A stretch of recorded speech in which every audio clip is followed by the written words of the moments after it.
Hi, welcome to My Favorite Mistake. I'm Mark Graben, and we're joined today by Dr. Greg Jacobson. He is an emergency medicine physician. He's also the co-founder and the CEO of the technology company KaiNexus. Greg, thanks for joining us. How are you? I'm great, Mark. Thanks for having me on. As someone that I wouldn't say loves identifying my mistakes, but certainly doesn't have a problem identifying my mistakes. And I'm also glad you gave me about a month to prepare so I could really think about all the different mistakes that maybe people could learn from. Well, sure. And that's one of the themes of the podcast here is, for one, we all make mistakes, but secondly, hopefully we learn from those mistakes. And so, with that, and there's a lot of other things we can explore afterwards. Greg, what would you say is your favorite mistake? Favorite mistakes. That was maybe one of the mistakes I had, which was trying to pick one of my favorite mistakes. So I love the number 5, and in kind of thinking through and identifying, I thought mistakes that were applicable to more people, because I think there's some mistakes that are going to be so unique to your personal situation that while hopefully you learn from them, they're probably not beneficial for other people. And really, we're doing this so other people can learn from these. So I broke it down to 5, and perhaps they are in order. So mistake number 1 is not reading more. I used to be someone that really disliked reading. I didn't read very much in elementary school, middle school, high school. Obviously, I had to excel in academia, otherwise we can't get to medical school, but it felt like more of a chore. And what's interesting is that, well, before I say if someone would have told me, I'll just kind of go through the entire arc. There was a semester in college where I went and lived in Costa Rica.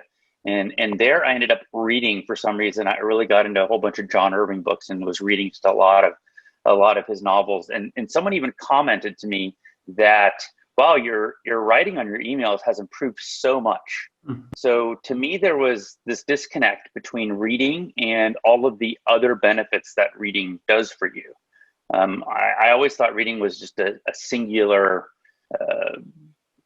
beneficial aspect of, well, you're just reading for information. I never ended up realizing that, well, the more you read, the faster you read, the more you comprehend what you're reading. And ultimately, the more it translates into writing.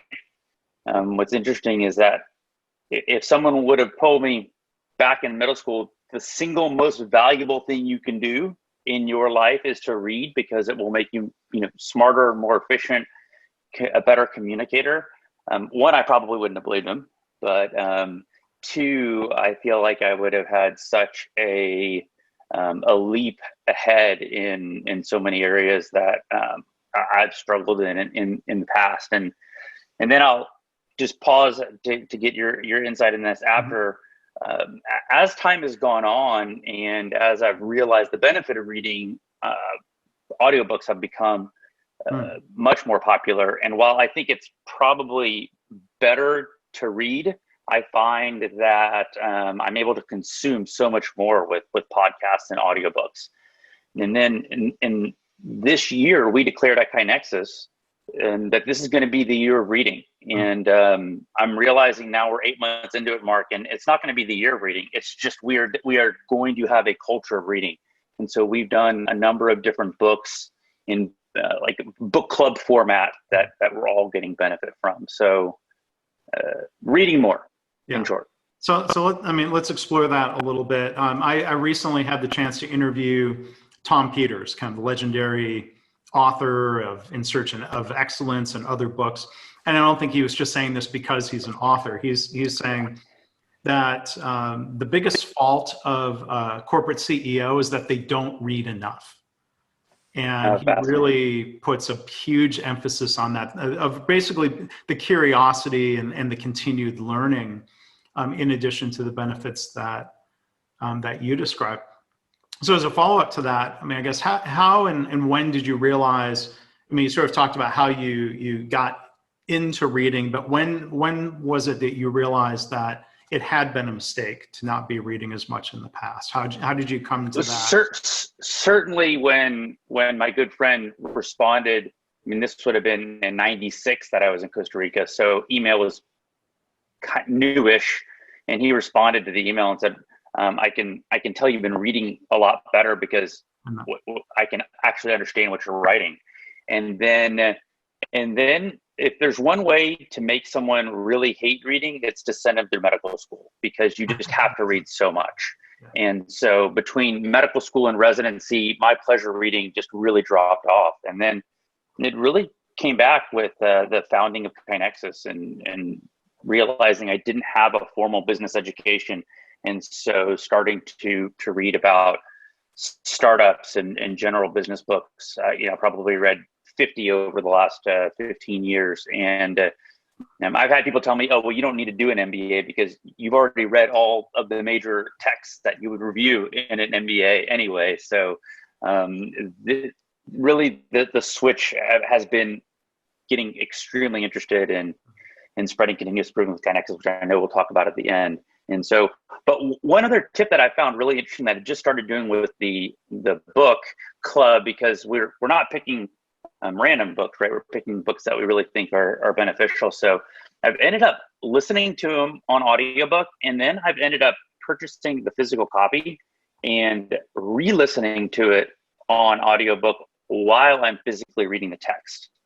And I have just had a huge, deeper appreciation as well as extraction of information by doing that. So certainly worth an experiment for someone if they find themselves not being engaged or spacing out when they're either doing the audiobook or the physical book. Just combine them. It's really hard to think about anything else when you're that engaged in someone's words. Yeah. So you talked about the mistake of not reading enough as a discovery, thanks to your friend. What were some of the other favorite mistakes that had come to mind? So number two was not figuring out a good work-life balance. And so I am a consummate workaholic, as I'm sure many people that are listening to this podcast are. And really once medical school was going, there was a period of time where I didn't think I wanted to be a doctor. I didn't enjoy the academic part of medical school at all. It was, in my opinion, completely devoid of intellect. It was just a process of how much can you possibly memorize and stick in your head. And so I got involved in real estate on the side because my parents were an entrepreneurial family, and my father has been in real estate for 50 plus years. And so while I got more interested in medicine when we started doing clinicals and seeing patients, my love of real estate never went away. So in the background, I've been investing in real estate over the last 20 plus years. And so that added a group of work. And then, I had the brilliant idea of, well, how hard could it be to start a software company? So I've been doing that as well as maintaining a clinical emergency medicine practice, although that's pretty tiny now. But in 2015, my wife sent me an email, and she said, if ever there's a time you could work less, please do so, because I feel like we are just co-inhabiting now versus having a meaningful relationship. And I'm summarizing a much longer email, but that email was amazing for me to get. And it's one of those emails I actually just return to my inbox every 90 days and I reread. Because the only way to establish work-life balance is to make tiny little choices where you're deciding, well, if I was someone that had a good work-life balance, what's the decision I would make right now? Would I unplug and go be with family? Would I pick up the guitar? Would I do projects around that? Whatever it is that's not working. And so it's something that I struggle with constantly. It's something that I've gotten better at over the last 5 years, because I will ask her maybe once a year, how am I doing? But it's something that I think that it's not intuitive, but you actually do better work when you're working, when you do have a good work-life balance. And so sometimes just putting more time, effort, and energy to something it almost slows you down in a weird, bizarre way.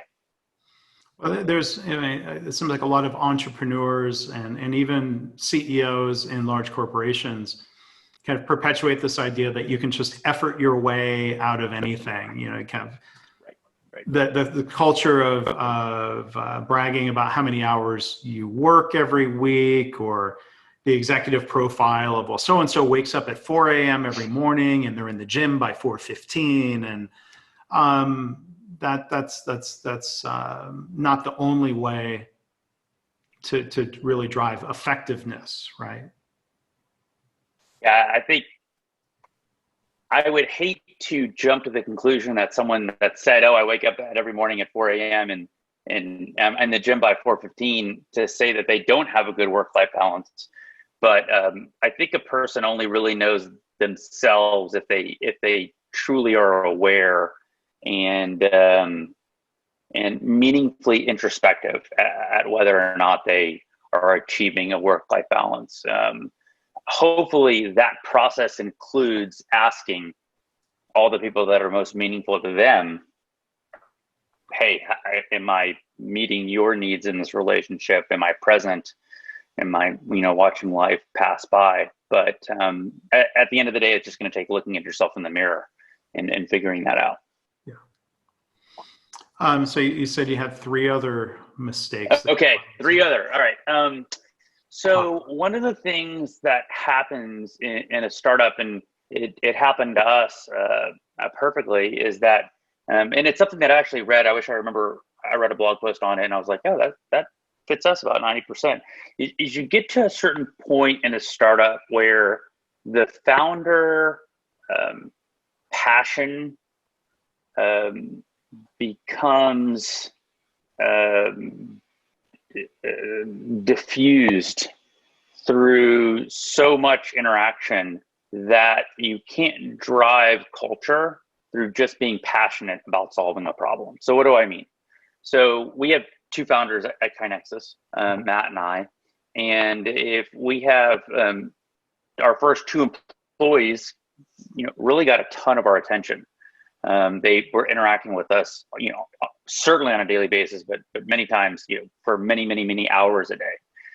As you go from 2 employees to 5 employees to 10 to 15, you can start to understand the exponential growth aspect of that, and you start realizing, well, so now I have 100% of my time. Now this person might have 80% of my time, and this person. You get to a point where people are really getting a very small percent of direct one-on-one.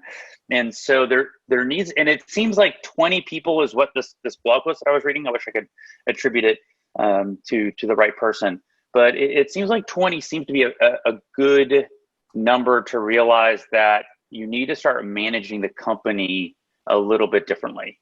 And you need to go from kind of flying by the seat of your pants, shooting from the hip, to being more intentional about the type of people you want to be, or people use the term culture.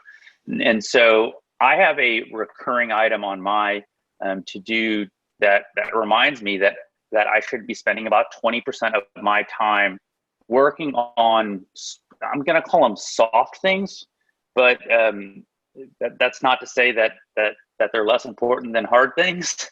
Right. And it's like the soft sciences are potentially more valuable than the hard sciences to us. But I'm labeling them as soft because you sometimes don't see a direct effect from them to the bottom line, for instance, like you would closing a deal or signing a renewal or expanding a customer. But though they directly affect people's amount of joy they have at work, it's going to affect your retention. We had a incredibly high retention level at KaiNexus, and the first person that just left was right about the 20-person mark. And sometimes people leave because they decide they no longer want to do that job and want to change careers, and sometimes they leave for other companies. But if you don't take the opportunity to say, well, what could I have done differently to make that person not want to make that decision, then shame on you for not using the opportunity. So focusing on culture, and then this next one, it's the yin, maybe not the yin to the yang, but it flows right off the tongue right after the focusing on culture, is focusing on appreciation. And growing up in an emergency medicine framework, you don't have really direct connection to your medical director all the time, and so you're kind of a solo person that a lot of people don't really see what you're doing on the front line with a patient. And so I never really appreciated how important appreciation is from your boss or the person that you report to. I mean, the emails that say, oh, it's Doctor Appreciation Day, or there's balloons, or they give you a gift. Those are great, but that's not the type of appreciation that we're talking about. We're talking about just meaningful. Hey, Mark, thanks for doing such a great job with the webinar series at KaiNexus. Thank you for really adding value to KaiNexus over the last 9 years and giving examples. I think is something that I'm learning. I'm trying to get better at, and I think that is hugely important in a company, especially when you kind of get past that 20 employee mark. So, and before you talk about the fifth, I've got to ask. Okay. So you said your third mistake, maybe to paraphrase it back, was not learning soon enough how to be more scalable as the CEO, how to influence a larger company, and then you said not being appreciative enough. Is there a pattern? You said your first two were sort of the eye opener was an email from somebody. Oh, interesting. Did your third and fourth mistakes sort of come to light because of feedback, whether it was an email or? Yes. Yes, I'm glad you brought that up. So we realized a couple of years ago when we started to focus on culture in a more meaningful way. So what does it mean to focus on culture? So it means to be more intentional about doing one-on-ones with people. It means to stop and really realize that people are people and they have home lives, and showing an interest, a genuine interest, not like a superficial interest, about people's passions and about what makes them tick outside of work. There's many other ones, but I'll just jump to the one where we got the feedback that I realized that I could probably be better at telling people, wow, that was really great work. Thanks for doing that. So we started a reverse evaluation process in the summer of 2019 was the first time we did it. We realized we had done regular, I guess, forward evaluations. Just typical performance evaluation. Typical performance evaluations. We usually do it around January of every year, kind of talking about the prior year and things of that nature. But we never gave an opportunity for employees to evaluate the people they report to.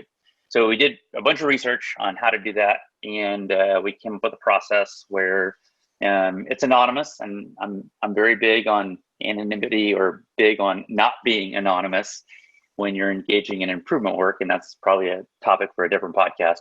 But we felt like doing it in a way where people could give feedback where they didn't fear any repercussions from that.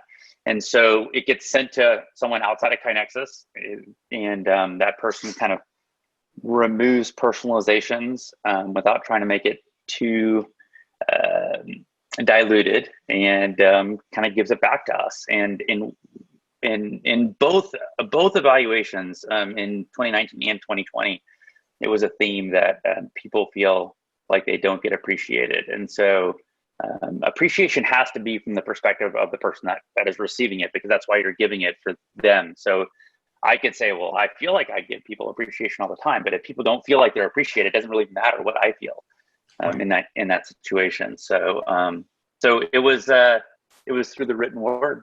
Yeah.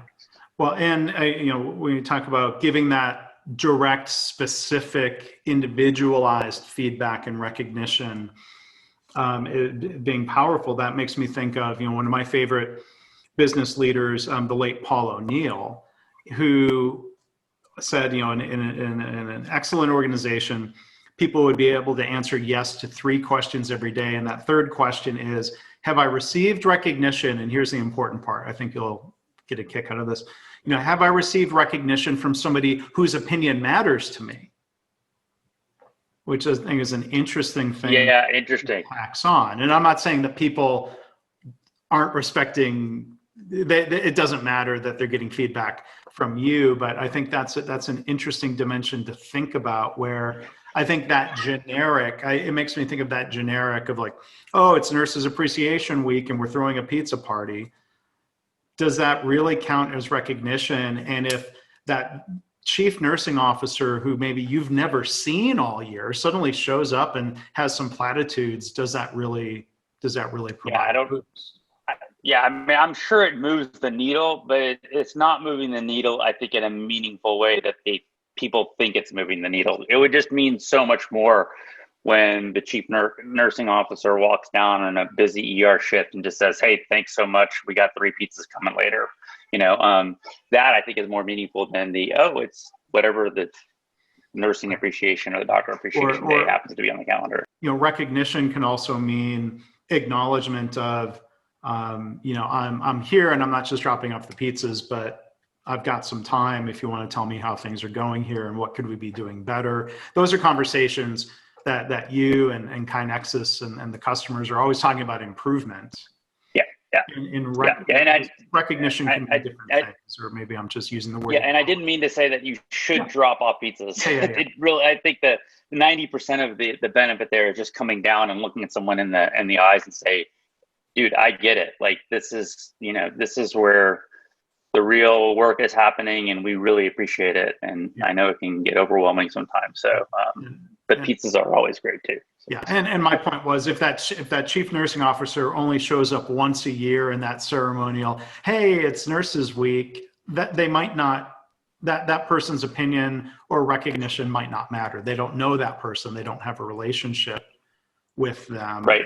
That's what you're saying. In a company of 20 people or less, even though that's evolved as you described, people can have more of a relationship with you as the CEO than they could be with hundreds or thousands of nurses in an organization.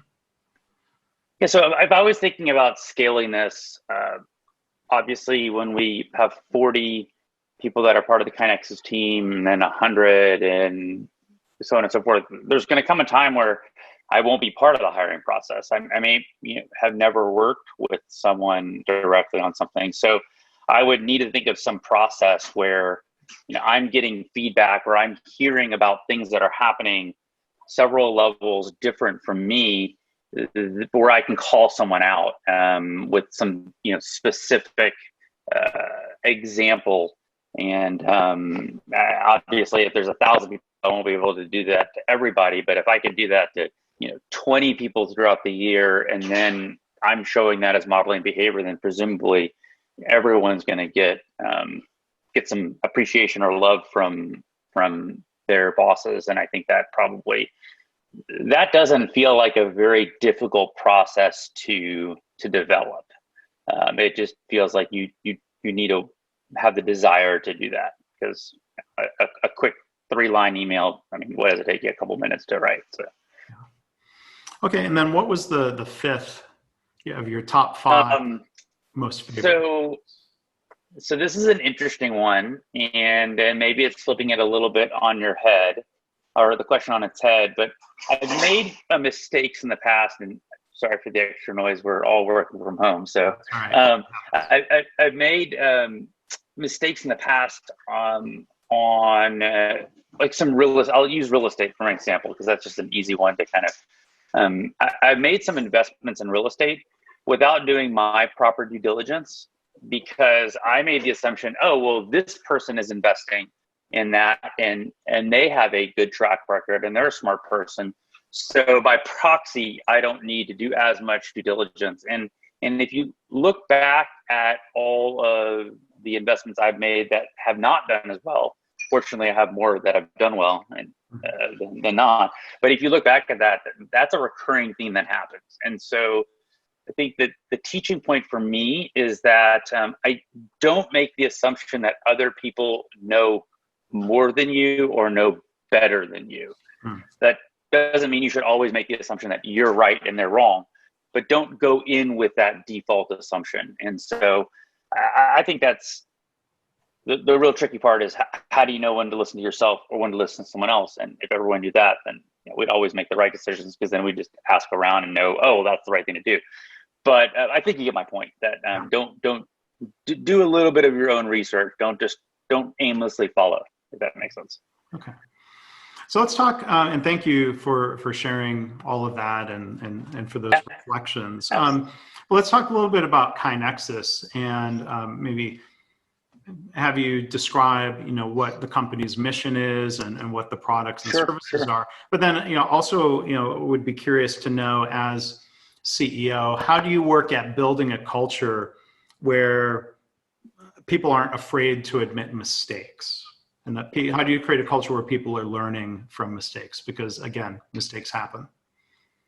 So I'll touch on those two things, but before I touch on those two things, I want to add one thing that has gotten KaiNexus to where it is today. And so when we're thinking about mistakes, or really decisions, because we're talking about decisions we made or actions we did, that's really what the mistake is. It's probably not just a pure thought experiment that would determine a mistake.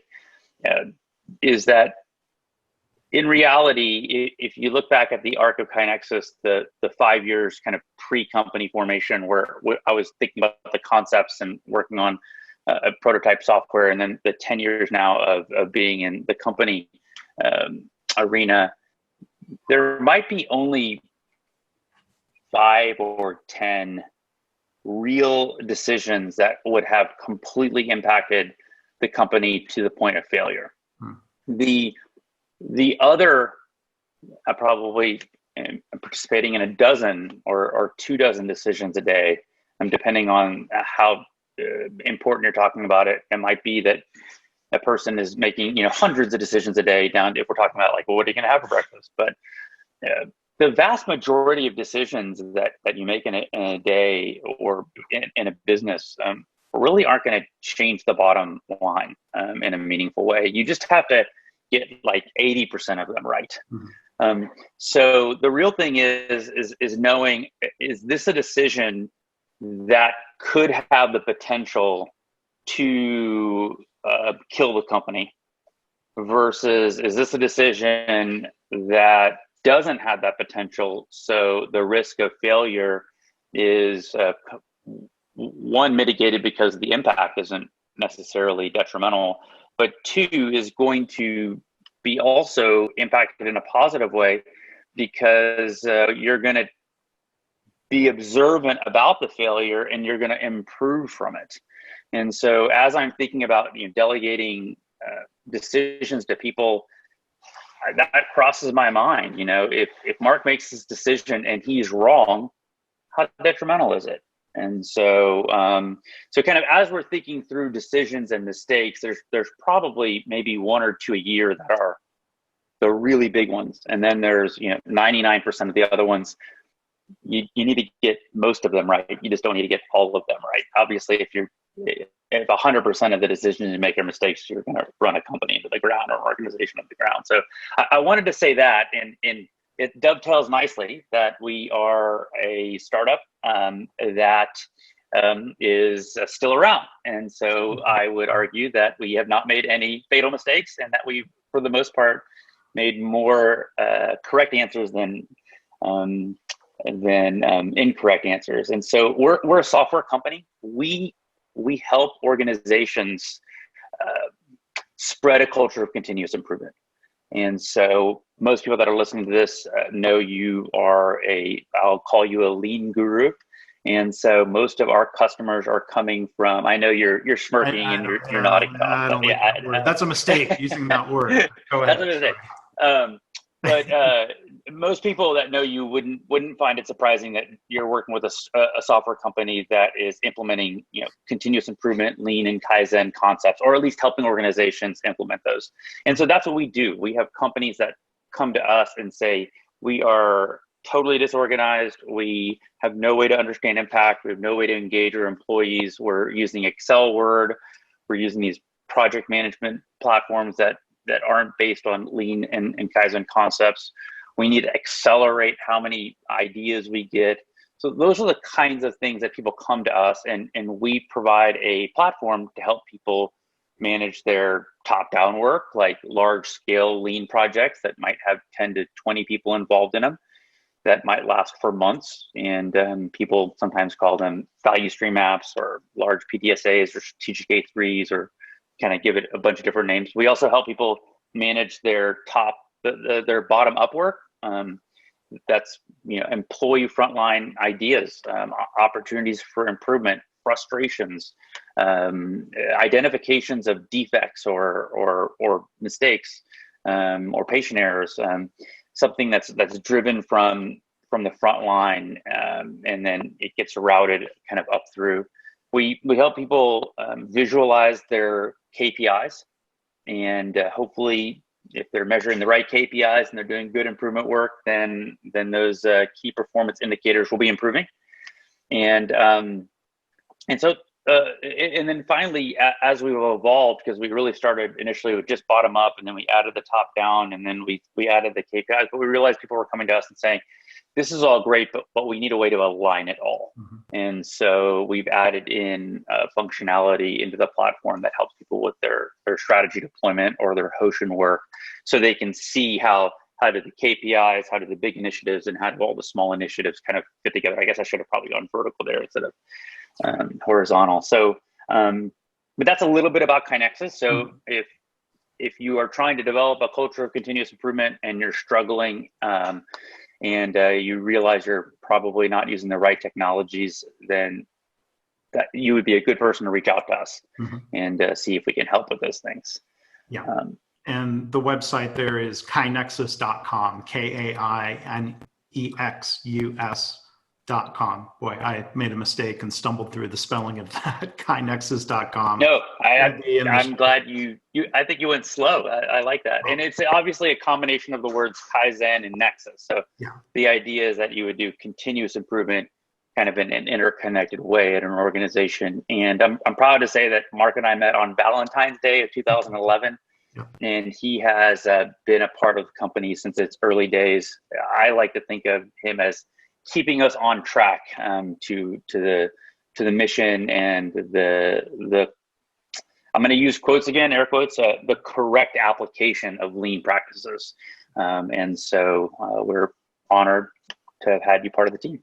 Well, thanks. And so, I was going to say, in the interest of disclosure, that I've been a contractor, a part-time employee, an investor, part of the team at KaiNexus in different ways. But one observation, and going back to 2011, 2012, we talked about this a lot, Greg, of being intentional around the culture.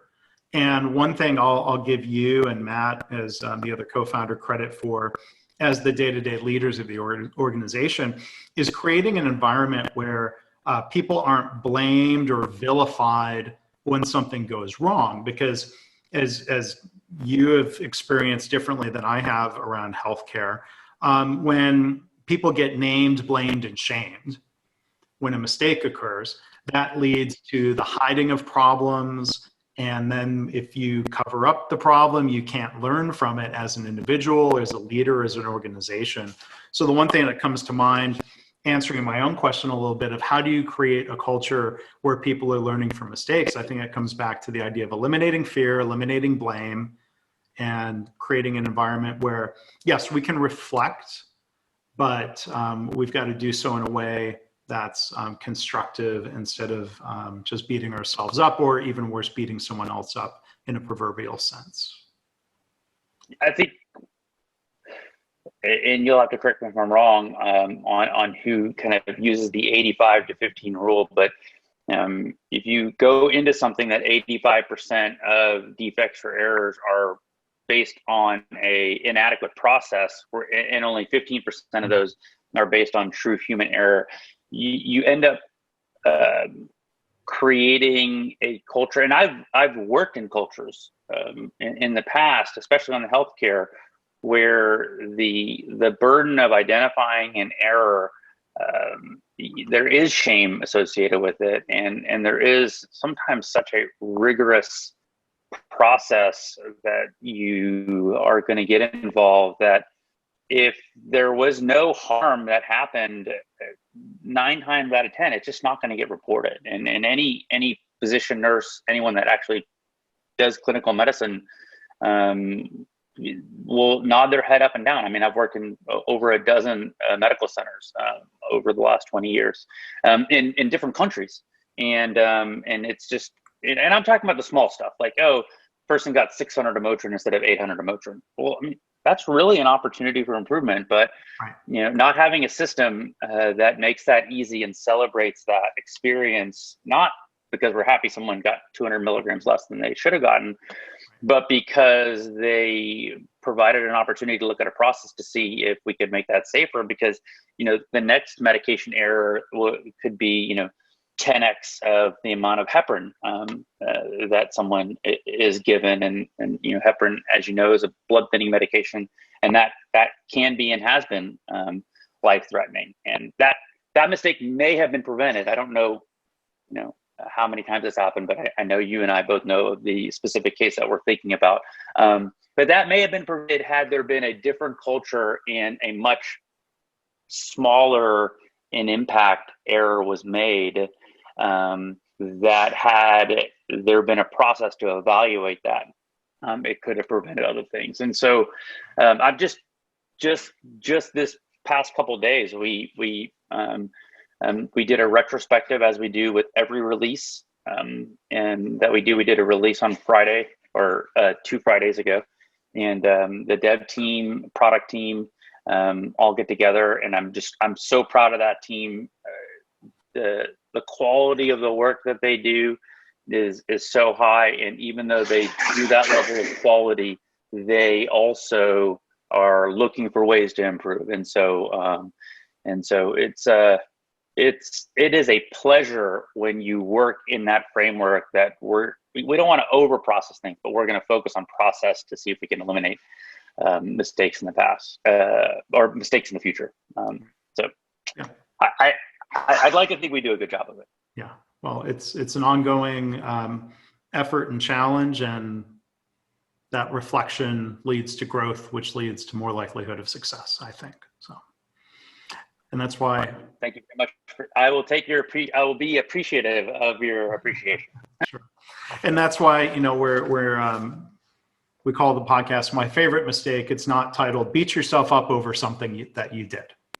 So thank you, Greg, for leading by example, and for talking about mistakes, and more importantly, the learning that comes from those. So I am appreciative of our guest. He's Dr. Greg Jacobson, again, emergency medicine physician, co-founder, CEO of KaiNexus. Greg, thank you. Thank you so much for being a guest.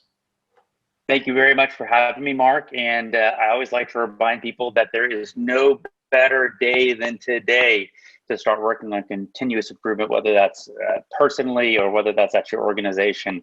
What you do matters. And so just get to it, and best of luck. Yeah. Thanks, Greg.